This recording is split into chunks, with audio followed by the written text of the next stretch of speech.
DJ Mike C on the track. Cause that be natural. Lady D. Ain't looking tacky. I keep my game tacky. Yo, yeah, I'm so nappy. Cause that be natural. The infamous. Ain't looking tacky. Cause I keep my game tacky. I'm so pretty, I'm so fabu, I'm so nappy, it's like it's a taboo. I'm so filthy, got the tattoo, fucking these bitches like I own ragu. On my business with my platoon, getting these minutes like I'm a typhoon. Y'all is cheering on that cartoon, and I'm sitting on top of these buffoons. I'm so nappy, I'm so nappy. All these dudes that wanna get at me, I'm so cultured and I'm happy. Jealous witches wanna come back me, cause I'm comfortable in my skin. End of the day, you lose, I win. I'm so comfortable in my ends, don't care if I make or lose a few friends. Hey guys, and welcome back to Afros and Baby Hairs, and today I'll be showing you how I prepare my indigo, and we're just gonna jump right into it. So I'm gonna start off with this aloe vera powder, just like I did for the henna, just to keep the hair conditioned and soft so that it won't be so coarse and dry. So I'm gonna put about a tablespoon of the aloe vera powder into the bowl first, and then we'll move on to putting in a pack of the indigo. And for this one, I have been recently using this particular brand of indigo, and it's called Zania. I think it's pretty good, but I'm going to empty all of the contents of the packet into the bowl.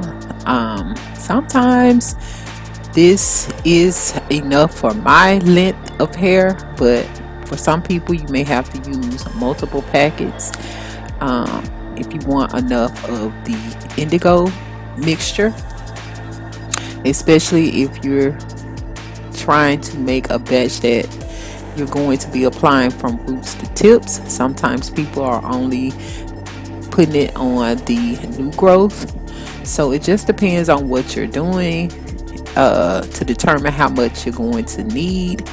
But for me, this tends to be about enough. Sometimes if my hair grows, it may not be enough, and since I've been using this product, my hair does tend to thicken up, and sometimes it'll be just enough to cover it. But as the hair thickens and lengthens, you may need to do multiple packets. It just depends. So anyway, I'm adding the contents of the packet in with the aloe vera powder, and I'm going to combine both dry ingredients before I add the water. So I just want to give it a mixture to make sure that both powders are blended before I add the boiling water. Now for I want to say that I don't recommend using a plastic spoon. You want to maybe use a wooden spoon. I don't know why I didn't use it in this clip, but usually I use a wooden spoon, and these bowls are dedicated to these particular Ayurvedic mask or treatments. So I don't use them for anything else, but I do have a dedicated wooden spoon. So anyway, now that I have mixed the ingredients, I'm going to go ahead and pour in some hot boiling water and just stir it up, just starting off by adding a little bit at a time. And once again, you want to make sure that you get it to a cake batter consistency, or either a pancake batter consistency, so that the application process will be smooth. So I'm just going to continue to add a little bit of water at a time until I get it to the consistency that I want it.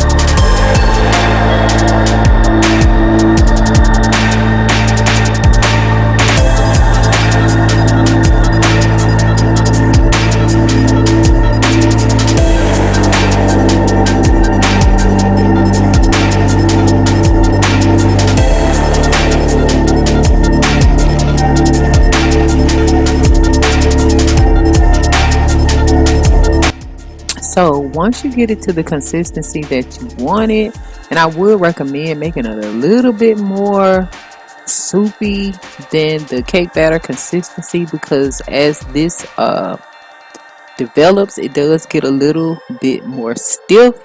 So just make it a little more soupy than cake batter consistency. But once you get it to the consistency that you want it, you're gonna let it develop for about 30 minutes before applying it to the hair. And that's about it. So if you want to see me applying it to my hair, please watch the next clip. But this is the end of this one. Thank you guys so much for coming through. I appreciate you all. I look forward to seeing you all on the next one. Peace and love, and as always, be blissful. DJ Mike C on the track. Cause that be natural. Lady I ain't looking tacky. I keep my game tactful. Yo, Yeah, I'm so nappy. Cause that be natural. the infamous